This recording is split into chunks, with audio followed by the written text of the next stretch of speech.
Hello,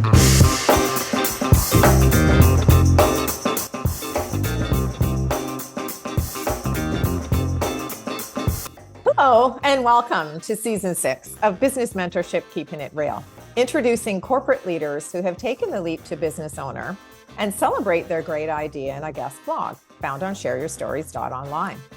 Our guest joins us from Dresher, Pennsylvania. Dr. Teri Rouse is an international best-selling author, educator, early and behavior interventionist, a speaker, and the creator of Let's Get Real programs. Let's find out how Dr. Teri kicks chaos to the curb to improve communication, calmly resolve conflicts, and create peace in your home. It is my pleasure to welcome and introduce everyone to Dr. Teri. Hi, everyone. I'm Dr. Teri Rouse, and I'm so excited to be here with Trish. Thank you so much, Trish. This is such a wonderful opportunity because I would like to hear about Untamed Chaos, which is the name of your book. Sure. Let's start with that because, when we hear the kicks chaos to the curb, we need to figure out what that means. Sure. Okay. So we all have chaos in our world. Most of the time, or I shouldn't say most of the time, I have found that one of the greatest challenges for families is actually communication. And so when we can communicate better, we don't have that chaos in our lives. We're always going to have some, but we don't have as much, and we know how to get through it. We can navigate through it rather than letting it take us over. Yeah. And respectful communication is important, Yes. Right? Important between siblings, important between mom and dad, extended family, in school. Now, you're an educator, so you're in the school system and obviously very much aware of what's happening in the classroom. Do you find that improving those communication skills with the children helps their relationships with the parent, or does it start with the parent? Where does it actually start? It actually, I believe it actually starts with the parent, simply Right. because they are the role model. Right. And as parents, we are our children's first teachers. We just are. So true. Yeah. It's true, right? And when we can model certain things for our children, first of all, our children see and hear everything we say and do. And then they imitate it, whether we want them to or not. Right. So if we're modeling things that are not desirable behaviors, whether it's at home, in school, on the ball field, it doesn't really matter. Right. Our children are going to imitate that. Right. So if we can communicate as adults calmly, respectfully, mindfully, attentively, actively, we're modeling that for our children, and then we can do that with and for them, which we should. Our kids have a lot of really important things to say, and most of the time, as parents, we think we know what our children are saying, and a lot of times we're wrong. We're not hearing what they're not saying verbally. They're saying something, and so if we can take the time to really concentrate on actively listening, creating a space, and I don't mean a physical space, but an environment where they feel safe to say what's on their mind, to speak their truth, and not in fear of judgment or punishment, but that they can say what's on their mind and on their heart. And then we can mindfully respond, meaning we take a minute, we pause, we don't react, we respond. Right. It's an interesting concept because, I think as kids don't come with a manual, for one thing, right? So, and everyone's an individual unto themselves. So we're all trying to navigate that individuality, give them the freedom of spirit so that they can grow and expand in their own unique gifts that they're given. And I can only imagine as a parent how sometimes difficult that would be when the gifts of your children are significantly different than yours, right? So that creates that could create an area of animosity, right? So do you find that in your book, when you talk about the untamed chaos, we're clearly providing parents, caregivers, extended family members with the tools that they need in order to foster these environments. Correct. Right? Absolutely. Yeah. One of the first things that I ask parents to do is to look inward of themselves. It's like, where are we right now? How are we feeling right now? Are we feeling overwhelmed? Are we feeling bullied? Are we feeling frustrated? I said, and then I want them to ask the children the same thing. Right. Because sometimes we assume our kids are just tired when in reality they're sad Right. or they're being bullied and we don't know that. And Right. you can ask a 2-year-old how they're feeling. Use pictures, use Right. icons, whatever. They can tell Sure. you how they're feeling. Yeah, for sure. It opens the dialogue at least, right? Absolutely. Yeah. Absolutely. So give us the background into the Snuggle Bunny Book Club, because that's clearly for a specific target market in terms of age. Sure. What's the age group that you're trying to target? With Snuggle Bunny Story Time and Book Club, I'm really looking at early elementary. So pre-K, I would say from 2 to grade 4 in the state. Okay. Maybe, Okay. 7, 8 Yeah. even. Right. Because quite honestly, who doesn't like to hear a good book? I mean, Yeah. even Great even at the stories. college, when I was teaching at university, I worked with another reading specialist, and we would always end our class reading a book to our college students. So I mean, it's targeted for the children, but it's also really targeted for the parents. Sure. I want to give them a tool that is actually not something that takes a lot of money and is Hmm. invasive, but it is something that they can naturally bring into their home.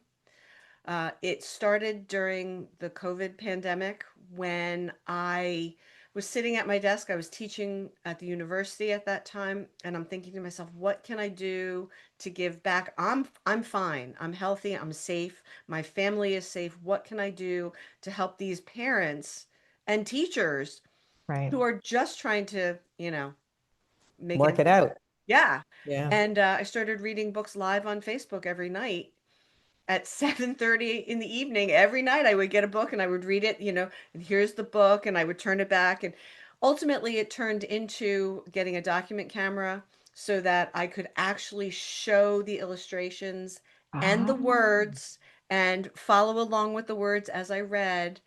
Um, when I didn't do it, I was getting messages from adults saying, "Where's Snuggle Bunny?" isn't it something? What a great idea. It's amazing where the innovative ideas come from, right? Like, it was something that you started during a time when we were all having issues with connectivity. Yep. And I mean, listen, we've all grown up having somebody read stories to us, whether they're in the home or in school, right? Right. And to your point, we all love having things read to us because you get to immerse yourself almost in the characters that you're listening to, right? Do you do audiobooks? So is Untamed Chaos an audiobook? Is that something that you've thought about doing? I've thought about doing it. I haven't gotten there yet. There's been so Yeah, many things going on, yeah, but it's yeah. definitely, and that was also a question that several parents had suggest or thing that parents had suggested. They're like, we love the book. We want to be able to go back to it, but sometimes we don't have the opportunity to pick. We're in the car Sure. and we're waiting Yeah, in the pickup line. We could be listening so to chapter true. 7, Yeah, and I yeah. didn't think of that when I did the book initially, but that's definitely in the future. On the radar, right? It's on the radar. Yeah, I mean, Absolutely. I said, when I wrote my first book, I thought, no one's going to tell the story the same as you, Right. right? No one's going to give the voice inflection or the emotion to the words like the author who's written the story. But it's a huge undertaking to even begin to navigate the idea of the audiobook, right? Because you and I both know how long it takes Yeah. to initially write the book, Right. let alone then find the equipment and all of the folks that we would need to help to take us to a totally different audience. Correct. But I hear you. Yeah, it's something that definitely would be on the radar. And I think that do you find that the world in which we live in, people are going more to outside of the sense of sight and are going to hearing and feeling, like the five senses have changed a wee bit. I would say that's true to a certain degree. Point. Yeah. To a certain point. I mean, there are still people that I talk to that say, "Oh, yeah, I've got audiobooks, but I really don't like to listen to my audio. I I want to like the feel the book physical in my book. hand, right? I don't want Yeah. to look at my tablet. I want to turn the pages. I Yeah. want to smell, you Yeah. know." Yeah. Okay. Yeah. But there are also there's a large population of people who are perhaps in the past had not spent so much time, let's Right. say, in the car, Right. okay, Yes, and who exactly. still want to hear a book. Yeah. And so they're the especially busy parents. Yeah, Let's for just sure. face it. Yeah, yeah, for sure. Now let's flip the switch just a wee bit and talk about marketing, because I've been watching your social posts. We follow each other on social. And girlfriend, you are all over the place. I mean, you have been on the billboard in Times Square. You've been speaking in, various different stages. Mhm. Give our viewing and listening audience, those who may be authors, entrepreneurs, speakers, and they're saying, wow, really? Like, how do you get your visibility? How do you increase your visibility to the point where you seriously are all over the place? Well, the first thing is write a book. Yeah, get the story. Have something to tell, Ha- right? Have the you- story to tell. Everybody has a story, Yes, and you're the only one who can tell it. true. So I would highly recommend writing a book and Okay, finding someone who will take your story and keep it true to you. That's also very important. So don't just go willy-nilly to find a publisher. Make sure you right, find someone who's gonna keep your heart. right. That's the first thing. The second thing is give it out to all of your friends and family, and post all kinds of stuff. And always include your name, your website, hashtags with your book title or book titles, whatever you've got, Right. and post every time you do something exceptionally exciting to you, because you know what? Somebody else is going to think it's really exciting too. Absolutely. For sure. Did you hire a PR agency? Do you have a marketing company? Are you Googling things and saying, okay, I mean, I can see that, the folks who are in their office. Okay, how do I get on to the Jumbotron in Times Square? Like, how does that happen? Clearly, there was some connections there. Yes, that was through my publisher, and she's an Okay. Okay. amazing, that was an invitation Sure. situation. Yeah, I for kind of went, sure. "You want me? Really?" Yeah, exactly. Yeah. And when is it going to be there so I can go and stand in front of it and get my picture taken for sure? Exactly. Yeah, And the other thing absolutely. is when you have things that are exciting, like even if you go to a book signing in a little tiny bookstore, Yep. make sure you take photographs, take Yeah. video, post those things so Yes. that people see, yes, that book is real. Yes. You know, Yes. and That's and your true. friends and your family they'll be all over that, and guess what? They're going to share that with their contacts. Right. And the next thing you know, you're going to be getting new friend requests. You're For going to be sure. getting requests for speaking opportunities if that's something that you are Want to interested do. in. Yep. All things. Now, I mean, we all think that educators are natural born speakers because you're standing in front of a classroom of children all the time. So, clearly you've got that locked and loaded. But, I have a few friends who are in the education field and they're like, yeah, I'm not getting up on a stage. That's a totally different dynamic. How did you make the transition from classroom to stage? Because clearly it takes a different skill set to go from your warm and cozy classroom of 25 or 30 kids to the stage of hundreds. Right. I started out speaking at conferences, at Okay. educational conferences. Okay. So, I went from breakout sessions to, other things, but really going from the educational setting to a more corporate Mm-hmm. setting. My husband very often has to say to me, turn off the teacher voice, because there is a definite way that you For speak sure. in a For classroom. sure. Yeah, And for so I'm sure. very cognizant of that. Right. And one of the things I always say when I get up in front of an audience is, I am a teacher by trade. So you will hear teacher ease because it just comes out of my mouth. Right. Because it's your natural, we go to our natural state, right? We do.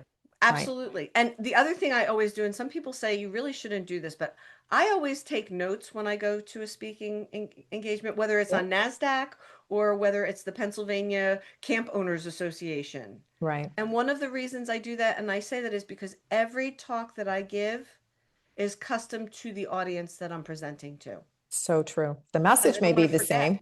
Yeah, but the delivery is different, right? The Exactly. messaging may be The- the same, but the Exactly. delivery is different. Absolutely. It's Right? exactly correct. Yeah. Yeah. Because I mean, you're going to become known for a specific topic, or you're going to become known for a certain area of expertise. So that's not going to change. Correct. But if you're, if the audience are kindergarten kids, or if the audience are corporate executives, the language and delivery is going to be completely different, Absolutely. right? Absolutely. Where is your natural affiliation? So if you, I mean, because you've got a lot of experience now, Teri, you've been not only in the classroom, but you've been blessed to take it out onto a global stage and share that messaging. Where do you see the future 3 to 5 years? I mean, we all sit in our offices, especially when we're getting towards the end of the year, and go, what does the next year look like? What does the next year look like for Teri? I do see myself out speaking Right. a lot. I've got some opportunities penciled into the calendar for this Good for upcoming. you.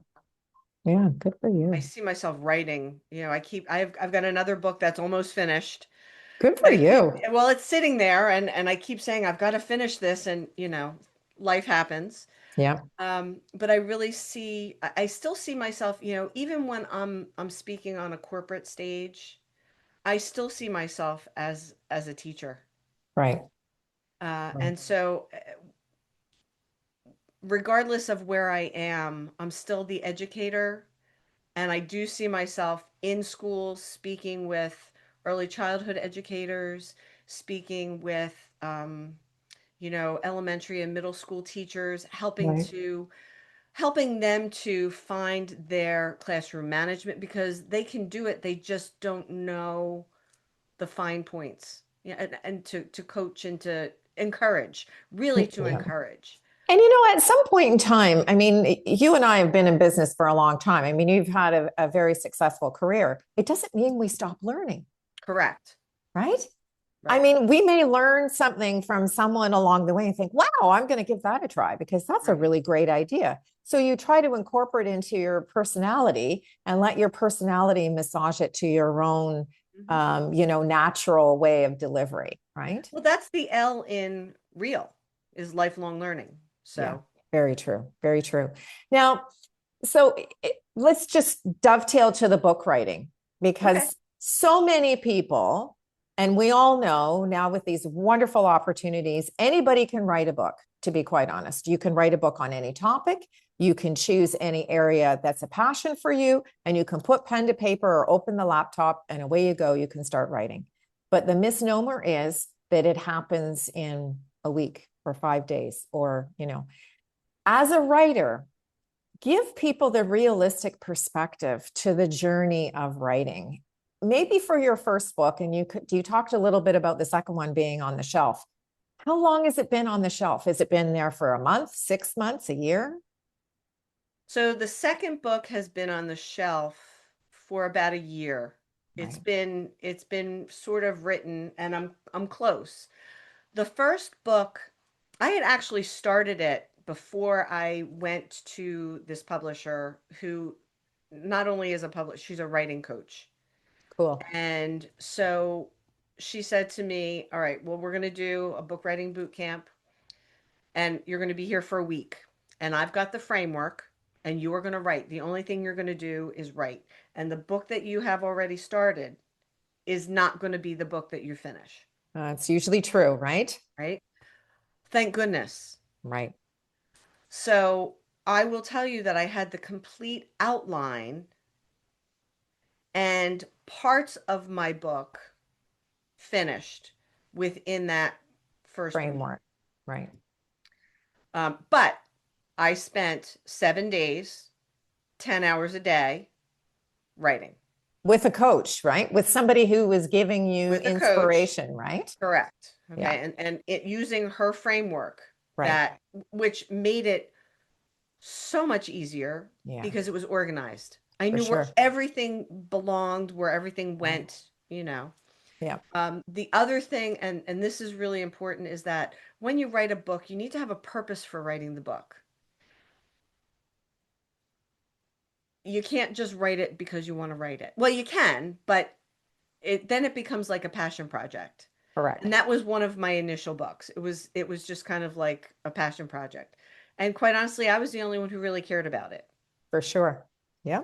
But if you find a book, or when you write your book, find a way to make certain that it's going to be helpful to someone in some capacity. Right.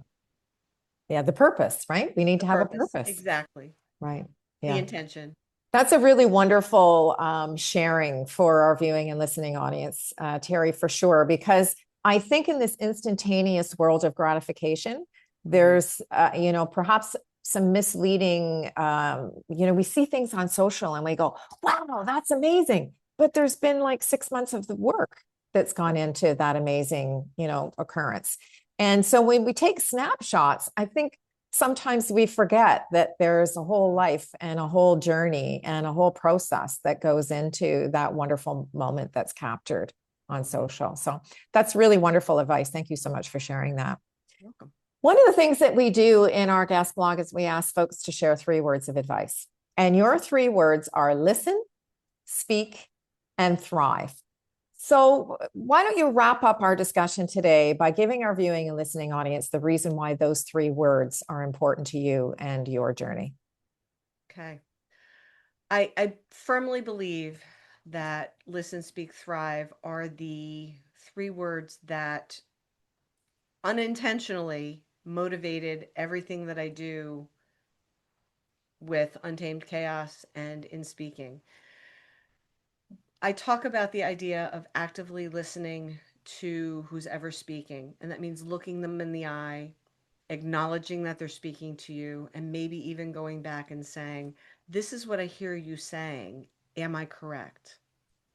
Because when we can do that, then when we open up our mouths, we've taken a moment to then respond. So that's the speaking part. And speaking intentionally is important. We don't want to, when we're, especially when we're speaking to partners or children, when we speak our response, we want to make sure that we're not digging them into a hole, that Right. we're building them up rather than tearing them down. Sure. And when we do that by, intentionally responding and providing positives when children deserve, or when they're doing something that we want them to do or say again and again, Mm-hmm. we're giving them that positivity back again, then we all thrive. Yeah, for sure. So, they're kind of married.